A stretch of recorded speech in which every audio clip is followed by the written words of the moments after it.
성경 에베소서 5장 18절 한 절만 보시겠습니다. 신약 성경 에베소서 5장 18절 한 절만 같이 읽겠습니다. 술 취하지 말라. 이는 방탕한 것이니 오직 성령으로 충만함을 받으라. 아멘. 프랑스에서 전해오는 이야기라고 합니다. 노아가 방주에서 나와서 땅에다가 포도나무를 심고 있었습니다. 그 모습을 가만히 지켜보고 있던 사탄이 노아에게 묻습니다. 왜 포도나무를 심으세요? 그러자 노아가 그야 먹기 위해서 심지. 그러자 사탄이 그러면 제가 도와드릴게요 하고는 양과 사자와 원숭이와 돼지를 잡아서 죽이고 그 피를 포도나무 밑둥에 쏟아 부었다고 합니다. 그래서 그때 이후로 포도나무에서 열리는 열매로 만든 술을 먹으면 처음에는 사람이 양처럼 온순해지고, 그 다음에는 사자처럼 용맹해지고, 그 다음에는 원숭이처럼 춤추다가 나중에는 돼지처럼 개걸스럽고 추악해진다라는 그런 이야기가 있습니다. 19세기 미국과 영국에는 독주, 다시 말해서 술로 인해서 많은 사회적 병폐가 있었습니다. 그래서 전국적으로 금주 운동이 벌어집니다.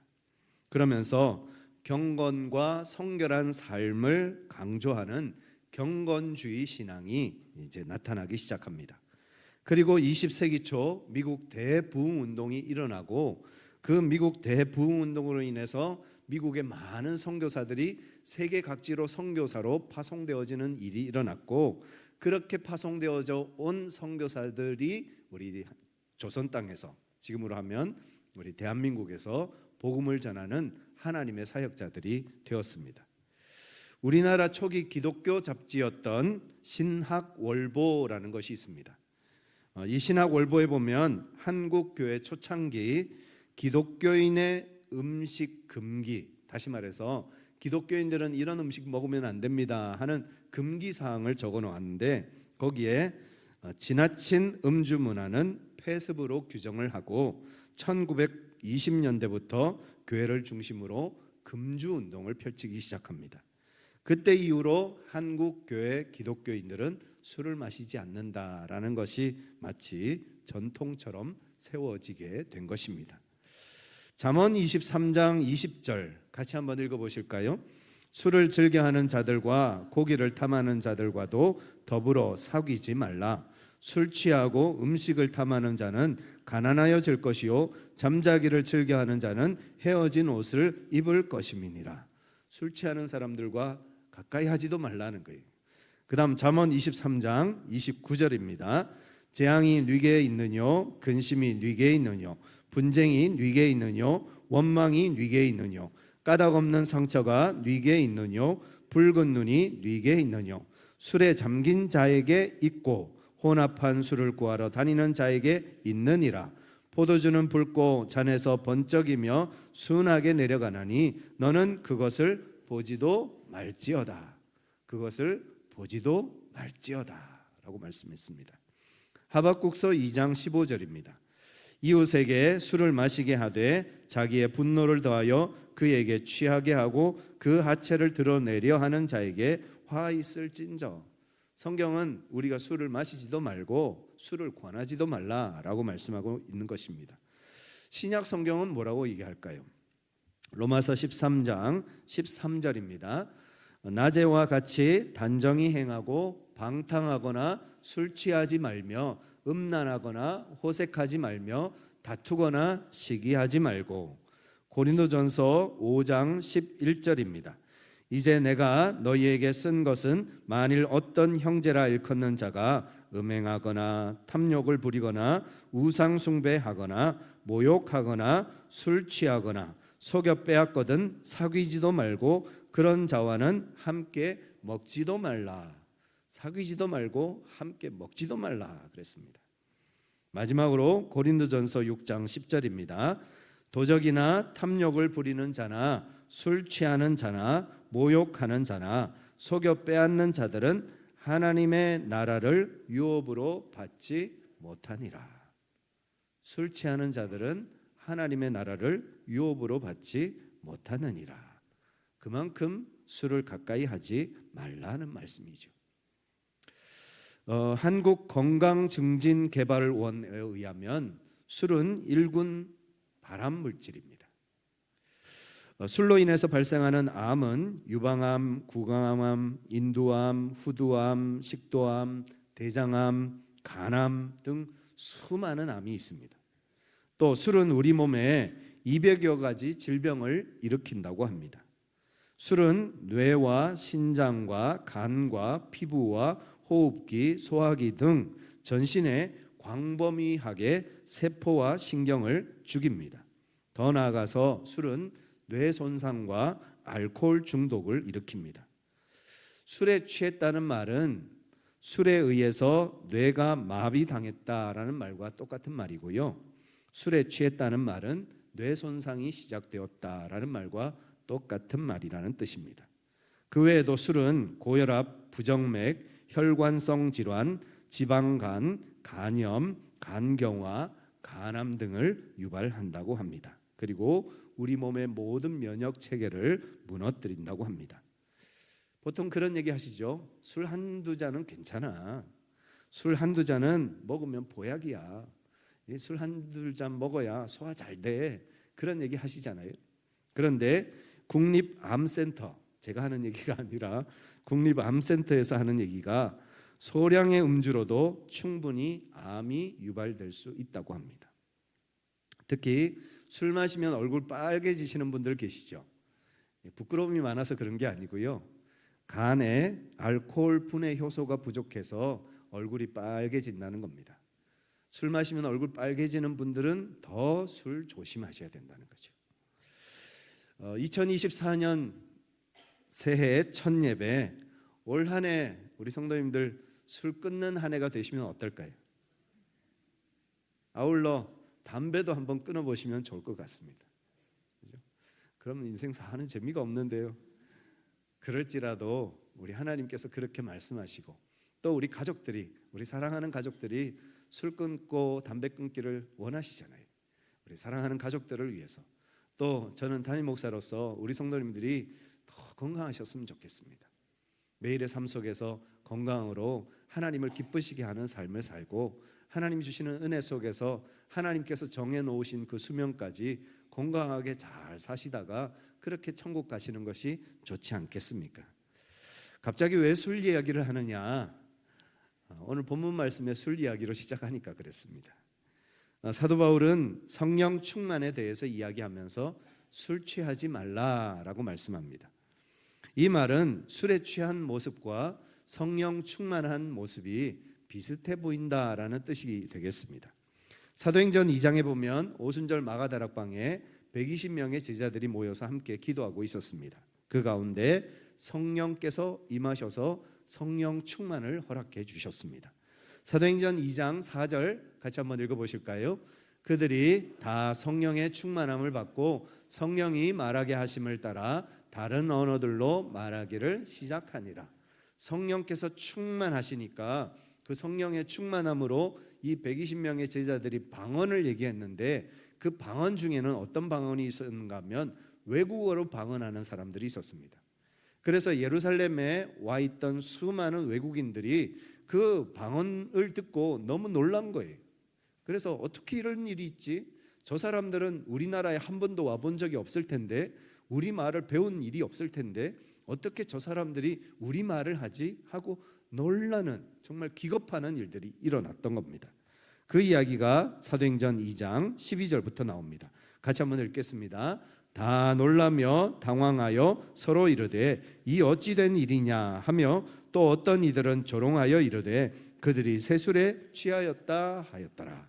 어떤 사람은 자기 말로 방언하는 것을 보고 이 사람들이 공부하지 못한 범인인데 어떻게 이렇게 우리말로 방언을 하느냐 해서 깜짝 놀라는 사람들이 있었던가 하면, 또 어떤 사람들은 그 성령 충만한 사람들을 조롱하면서 저 사람들 새술에 취했어, 술 취한 사람들 같아 라고 얘기했다는 겁니다. 그 얘기는 술 취한 모습이나 이 성령의 충만함을 경험한 모습이 겉으로는 외향적으로는 비슷해 보였다라는 그런 의미가 되겠습니다. 술 취하지 말라 이는 방탕한 것이니 했습니다. 방탕이라는 말은 아소티아라는 말로 방탕하다, 무절제한 소비를 하다 이런 뜻을 가집니다. 우리가 잘 아는 탕자의 비유에 보면 탕자가 아버지 재산 절반을 가지고 가서 어떻게 합니까? 허랑방탕하게 다 써버립니다. 그 허랑방탕이라는 말과 오늘 본문에 나오는 방탕이라는 말은 동일한 단어입니다. 술 취함으로 경제적인 낭비가 극심해지고 무절제한 삶을 사는 것, 그래서 그렇게 술 취함으로 인해서 방탕한 삶을 사는 것, 그렇게 살지 말고 성령 충만함을 받아라. 다시 말해서 성령의 지배함을 따라 살아가는 삶이 되라라고 말씀하고 있는 것입니다. 성령 충만은 성령의 지배 아래 사는 삶을 말합니다. 충만이라는 단어는 현재 수동태 명령형으로 되어 있습니다. 우리말에도 문법이 있지만 헬라어에는 문법이 우리보다 훨씬 더 어렵습니다. 그래서 이 충만이라는 단어는 현재 수동태 명령형으로 되어 있는데 그 의미가 무엇인가 하면 헬라어에 있어 현재 시제는 한 번 일어나는 사건이 아니라 계속해서 반복되는 사건을 말할 때 사용되는 단어입니다. 다시 말해서 성령 충만은 한 번 받으면 그만인 것이 아니라 성령 충만은 순간순간 매일매일 거듭거듭 반복해서 성령 충만을 받아야 한다는 겁니다. 저와 여러분들이 매일의 삶 속에서 성령 충만함을 받으시기를 간절히 축복합니다. 두 번째, 명령형이라는 말은 성령 충만은 우리가 원해서 받는 것이 아니라 성령의 능력으로, 성령의 은혜로 우리에게 주어지는 것이라는 겁니다. 죄송합니다. 수동태를 말합니다. 수동태는 내가 성령님을 오라 가라 하고 그렇게 조작하는 것이 아니라 성령님께서 내 안에 오셔야 내가 성령의 충만함을 경험할 수 있다는 거죠. 내가 성령 충만 받고 싶다고 해서 성령 충만해지는 것이 아니라 성령이 내 안에 오셔야 거부할 수 없는 그 성령의 임재 속에서 내가 성령 충만함을 경험한다는 것입니다. 마지막, 명령형이라는 것은 성령 충만은 몇몇 사람, 특별한 사람에게 주어지는 것이 아니라는 뜻입니다. 성령 충만하면 보통 목회자들이나 선교사님들이나 특별한 사람들만 성령 충만하고 나하고는 상관없는 거야 라고 말하는 분들이 계십니다. 그러나 성경은 그렇게 얘기하지 않습니다. 성령 충만은 우리 모두가 받을 수 있는 것이고 우리 모두가 성령 충만해야 한다라고 명령하고 있습니다. 저와 여러분들이 다 성령 충만 받기를 간절히 축복합니다. 우리 창동제일교회 모든 성도들이 성령 충만한 삶을 살아가시기를 간절히 축원합니다. 성령께서 충만하게 임하셔야 예수님이 믿어집니다. 예수님을 어떻게 믿습니까? 예수님을 믿을 수가 없죠. 어떻게 동정녀 마리아에게서 태어납니까? 예수님이 어떻게 하나님입니까? 2000년 전에 이 땅에 살던 그 청년이 어떻게 그리스도이십니까? 하나님이십니까? 믿을 수 없는 그 사실이 성령 충만함으로 믿어지는 역사가 일어나는 거예요. 그 성령 충만함으로 예수님을 믿게 되어지고 그 성령 충만함으로 주님과 동행하는 삶을 사는 우리 모든 성도님들 되시기를 간절히 축원합니다. 지난 한 주간 특별 새벽 기도회를 진행하면서 성령님이 누구신지, 또 성령님이 어떻게 역사하시는지, 그리고 성령님께서 주시는 선물이 무엇인지를 우리가 함께 나누어 보았습니다. 혹시 새벽기도 참여하지 못하신 우리 성도님들 유튜브에 가시면 창동제일교회 치시면 우리 교회 특별 새벽기도의 영상이 다 그대로 올라가 있습니다. 가셔서 구독, 좋아요 누르시고 꼭 우리 지난 한 주간 말씀 같이 나누시면 좋겠습니다. 그리고 우리 교회 홈페이지 가시면 그 한 주간 교재도 그대로 다 올려져 있습니다. 꼭 잊어버리지 마시고 꼭 놓치지 마시고 우리 성령 충만에 대해서 다시 한번 공부하시는 우리 모든 성도님들 되시기를 간절히 축원합니다. 여의도 순복음교회 담임하셨던 조영기 목사님 다 아시죠? 서대문구 대조동에서 개척교회 하실 때 이야기입니다.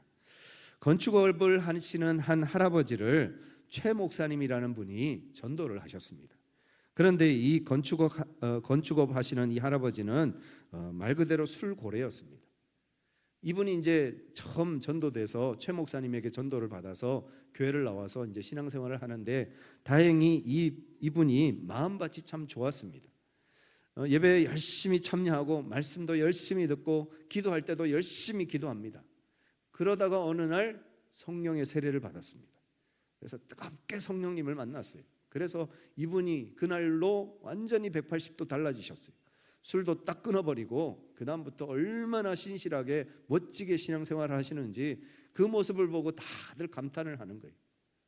그런데 문제가 생겼습니다. 그 문제가 누구에게 생겼을까요? 이 할아버지를 전도하신 최 목사님한테 문제가 생긴 거예요. 왜냐하면 나는 목사인데, 그리고 내가 수십 년 동안 신앙생활을 해왔는데 나는 성령 받은 적이 없는데 이제 초신자고 저렇게 술 고래로 살던 저 할아버지가 저 교회 온 지 얼마 되지도 않았는데 성령 받는 거예요. 그 모습을 보고 이 최 목사님이 충격을 받은 거예요. 나는 목사인데도 성령 받은 적이 없는데 저분은 어떻게 저럴 수가 있나. 그러면서 하나님 앞에 기도하기를, 하나님이 이게 뭡니까? 저렇게 초신자에게도 성령 주시면서 왜 나한테는 성령 안 주십니까? 나도 성령 주세요 하고 하나님 앞에 따지듯이 엎드려가지고 그렇게 한참 동안을 기도를 하신 겁니다. 그렇게 이제 세월이 지나고 한참이 지나서 어느 날 이 최 목사님이 조영교 목사님을 찾아오셨어요. 손에 이제 종이 하나가 들려 있는데, 목사님 이거 보세요 해서 보니까 사직서라고 적혀 있는 거예요. 아니 이게 뭡니까 하고 물었더니, 목사님 저 더 이상 못하겠습니다.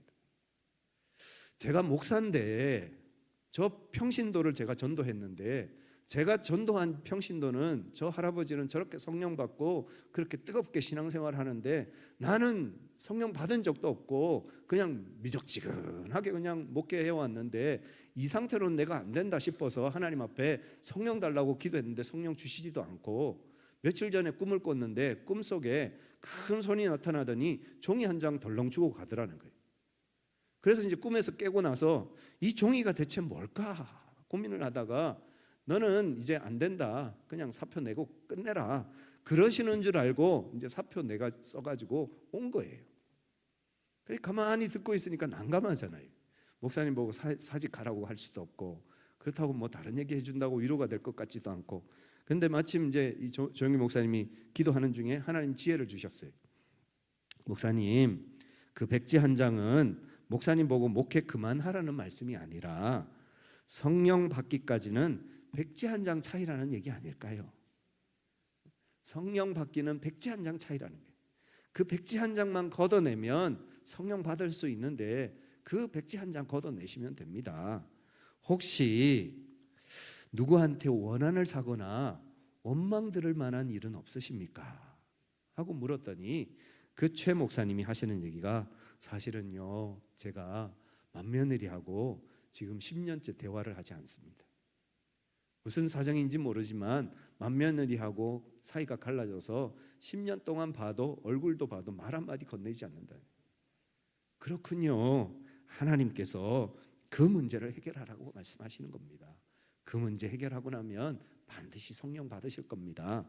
그래서 마지못해 이 최 목사님이 며느리를 찾아갑니다.